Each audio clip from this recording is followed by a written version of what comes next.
नमस्कार बच्चों, कक्षा सप्तमी विषय गणित अध्याय 6 का भाग 6 प्रकरण हमारा पाइथागोरस प्रमेय। इस प्रमेय के बारे में हम भाग 5 में पढ़ चुके हैं, इसकी जानकारी हम कर चुके हैं। पाइथागोरस प्रमेय, यदि किसी त्रिभुज पर पाइथागोरस प्रमेय का गुण लागू होता है तभी एक समकोण त्रिभुज होगा, नहीं तो समकोण त्रिभुज नहीं होगा। ठीक है ना। तो समकोण त्रिभुज जब होता है तब पाइथागोरस प्रमेय का गुण लागू होता है, अन्यथा किसी त्रिभुज में ये नियम लागू नहीं होता है। तो इस प्रमेय का सूत्र है कर्ण का वर्ग बराबर लंब का वर्ग प्लस आधार का वर्ग। आज हमारा प्रश्न है 4, 5 और 6। पाइथागोरस प्रमेय प्रकरण का हमारा चौथा प्रश्न है निम्नलिखित में भुजाओं के कौन से समूह से एक समकोण त्रिभुज हम बना सकते हैं। हमें भुजाएं दे रखी है, इन भुजाओं के माप से हम क्या एक समकोण त्रिभुज का निर्माण कर सकते हैं। तो उसके लिए देखो हम पाइथागोरस प्रमेय का सूत्र लगाएंगे। तो सूत्र के अनुसार ये जो हमें भुजाएं दे रखी है, इसमें सबसे बड़ी भुजा क्या है 6.5। ये सबसे बड़ी भुजा है। तो हमारी कर्ण यानी सबसे बड़ी भुजा कौन सी होती है कर्ण। तो कर्ण है हमारा 6.5 सेंटीमीटर। ठीक है, ये हमारा कर्ण आ गया। अब पीछे 2.5 और 6 सेंटीमीटर है, तो मैं लंब जो है वो 6 सेंटीमीटर, ये हो गया हमारा लंब, और आधार हो गया हमारा 2.5 सेंटीमीटर, ये हो गया। अब हमें क्या करना है कि वही सूत्र लगाना है कि कर्ण स्क्वायर बराबर लंब का स्क्वायर प्लस वर्ग का आधार का वर्ग, ये हमको करना है। तो देखो कर्ण यानी 6.5 का वर्ग बराबर लंब क्या है 6 का वर्ग प्लस आधार क्या है 2.5 का वर्ग।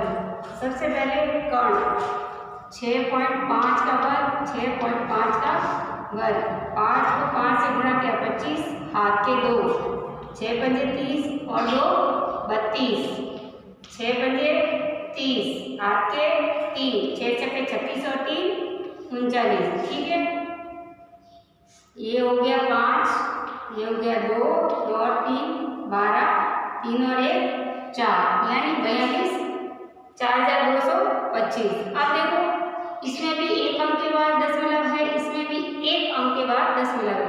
तो कितने अंक के बाद दशमलव हो गया 2 अंक के बाद।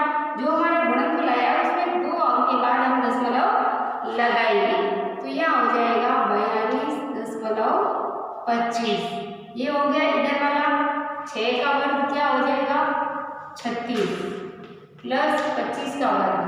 25 का वर्ग होगा हमारा, देखो 25 को 25 से गुणा करेंगे, 5 में 25, हाथ के 2, 5 दूनी 10 और 2 12, 5 दूनी 10, 2 दूनी 4 और 1 5,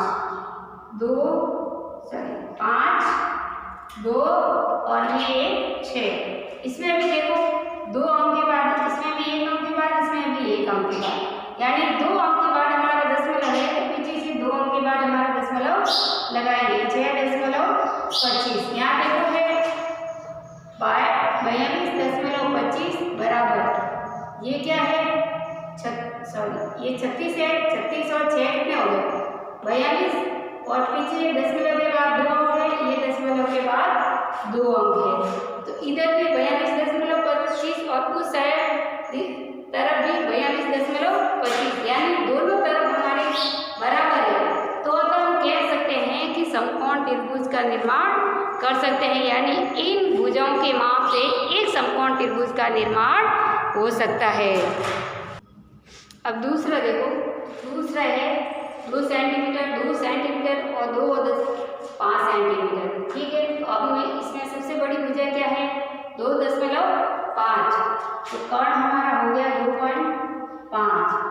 लंब हम 2 ले लेते हैं, आधार भी 2, ठीक है। वही कर्ण का वर्ग, कर्ण हमारा क्या है 2.5 का वर्ग बराबर लंब है 2 का वर्ग प्लस आधार क्या है 2 का वर्ग, 25 का वर्ग 625 होते हैं, 2 अंक के बाद दशमलव, ठीक है। उसके बाद 2 का वर्ग 4, उसके बाद इसके 2 का वर्ग 4।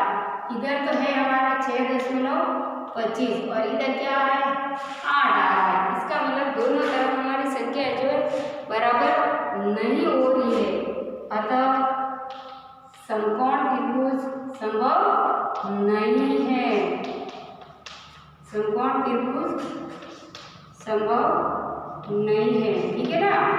जब दोनों तरफ संख्याएं बराबर नहीं हो रही है तो हम समकोण त्रिभुज का त्रिभुज नहीं बना सकते। अगर दोनों तरफ बराबर होते तो हम समकोण त्रिभुज बना सकते हैं। 5वां प्रश्न है, एक पेड़ भूमि से 5 मीटर ऊंचाई पर टूट जाता है और उसका ऊपरी सिरा जो है उसके आधार से 12 मीटर की दूरी पर छूता है, तो पेड़ की ऊंचाई ज्ञात कीजिए। अब हमको पेड़ की क्या करनी है, ऊंचाई ज्ञात करनी है। सबसे पहले एक पेड़, तो ये माना ये एक पेड़ है, ठीक है। ये पेड़ है, ये 5 मीटर की ऊंचाई से 5 मीटर की ऊंचाई से ये टूट जाता है, टूट कर यूं गिरता है। फिर क्या कहता है उसका ऊपरी सिरा, ये उसका ऊपरी सिरा जो है भूमि को, ये भूमि है यानी ये इसका आधार बना लेते हैं। तो ये 5 मीटर की ऊंचाई से ये भूमि को उसके आधार से 12 मीटर की दूरी पर छूता है, ठीक है ना। तो देखो ये एक पेड़ है, इसकी ऊंचाई क्या है 5 मीटर, ठीक है। ये ऊंचाई 5 मीटर है, इसका आधार क्या है 12 मीटर, आधार क्या है 12 मीटर। ये हमको ज्ञात करना है कि पेड़ की पूरी ऊंचाई क्या है। ये और ये देखो ये पेड़ है, यहाँ से ये टूट कर यहाँ तक गिरता है, लेकिन पेड़ तो पूरा लंबा था, यहाँ से यहाँ तक गिर जाता है। पेड़ 5 मीटर का है, लेकिन बीच में ये टूट कर भूमि पर के आधार तक यहाँ गिर जाता है। तो उसके लिए हमें ज्ञात करना है कि पेड़ की पूरी ऊंचाई क्या है।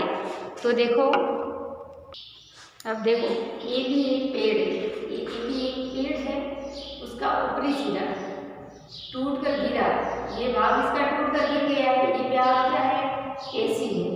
तो अब पेड़ को हम पेड़ की पूरी लंबाई, तो पेड़ की पूरी लंबाई है AB प्लस AC। तो अब देखो हमको ये AC ज्ञात करना है। तो AC हमारा क्या है कर्ण का वर्ग बराबर लंब का वर्ग प्लस आधार का वर्ग। कर्ण का वर्ग बराबर लंब का वर्ग प्लस आधार का वर्ग। कर्ण हमको क्या करना है ज्ञात करना है। लंब हमारा क्या है 5 का वर्ग प्लस आधार है 12 का वर्ग, 5 का वर्ग 25 प्लस 12 का वर्ग 144। इन दोनों को जोड़ेंगे तो आएगा 169। ये 169 देखो 12 का वर्ग क्या है 144, तो 12 के आगे क्या है 13, तो 169 है जो ये 13 का वर्ग है। तो अतः हमारा जो कर्ण है, कर्ण क्या होगा 13, कर्ण क्या होगा ये 13 मीटर है, ये कर्ण हो गया हमारा 13 मीटर। अब हमको क्या ज्ञात करना है कि पेड़ की ऊंचाई ज्ञात करनी है। तो पेड़ की ऊंचाई हमारी क्या है AB प्लस AC। तो देखो AB प्लस AC, AB कितना है 5, AC कितना ज्ञात कर लिया हमने 13, इसलिए पेड़ की पूरी ऊंचाई क्या हुई 18 मीटर। पेड़ की पूरी ऊंचाई क्या हुई 18 मीटर, ठीक है। समझ में आया आपको? ये था प्रश्न 5। अब है हमारा अगला प्रश्न 6। छठा प्रश्न है हमारा, एक त्रिभुज PQR में कोण Q 25 डिग्री तथा कोण R 65 डिग्री है। निम्नलिखित में से कौन सा कथन सत्य है? 3 कथन दे रखे हैं। कौन सा कथन जो है वो समकोण त्रिभुज का निर्माण करता है, ये हमें पता लगाना है कि कौन सा कथन सत्य है। तो देखो सबसे पहले ये देखते हैं कि त्रिभुज दे रखा है एक त्रिभुज में 2 कोण दे रखे हैं। तीसरा कोण हमको क्या करना है? ज्ञात करना है। तीसरा कोण, तो तीसरा कोण ज्ञात करना है तो त्रिभुज की तीनों कोणों का योग कितना होता है? 180 डिग्री। इसको मान लेते हैं x, ठीक है। इसको हमको क्या करना है? ज्ञात करना है। कोण P हमको ज्ञात करना है। तो देखो त्रिभुज के तीनों कोणों का योग 180 डिग्री, तो कोण P प्लस कोण Q प्लस कोण R बराबर 180 डिग्री। P हमको ज्ञात करना है, Q का मान है हमारा 25 डिग्री और R का मान है 65 डिग्री बराबर 180 डिग्री। P ज्ञात करना है, प्लस कितने हो गए? इन दोनों को जोड़ेंगे तो 90 डिग्री बराबर 180 डिग्री। P बराबर 90 को उधर ले जाएंगे तो 180 माइनस 90 डिग्री, तो P का मान क्या आ गया? 90 डिग्री। यानी ये जो P है इसका मान है हमारा 90 डिग्री। P का मान कितना आ गया? 90 डिग्री। अगर P का मान 90 डिग्री आ गया, इसका मतलब ये है हमारा ये क्या है? एक समकोण त्रिभुज बन गया है। तो यह समकोण त्रिभुज बन गया तो इसमें कौन सा नियम लागू होगा? पाइथागोरस प्रमेय लागू होगा। तो हमारे सबसे पहले देखो कर्ण क्या है? तो ये पाइथागोरस, ये समकोण है। समकोण के सामने वाली भुजा क्या होती है? कर्ण। समकोण के सामने वाली भुजा क्या होती है? कर्ण होती है, ठीक है ना। तो समकोण के सामने वाली भुजा क्या आ गई? कर्ण। और एक भुजा आधार और एक भुजा हम लंब मान लेते हैं। तो PQ हमारा जो है वो लंब है और ये आधार है। PQ लंब और PR आधार, ठीक है। अब देखो कर्ण का वर्ग, कर्ण हमारा क्या है? QR।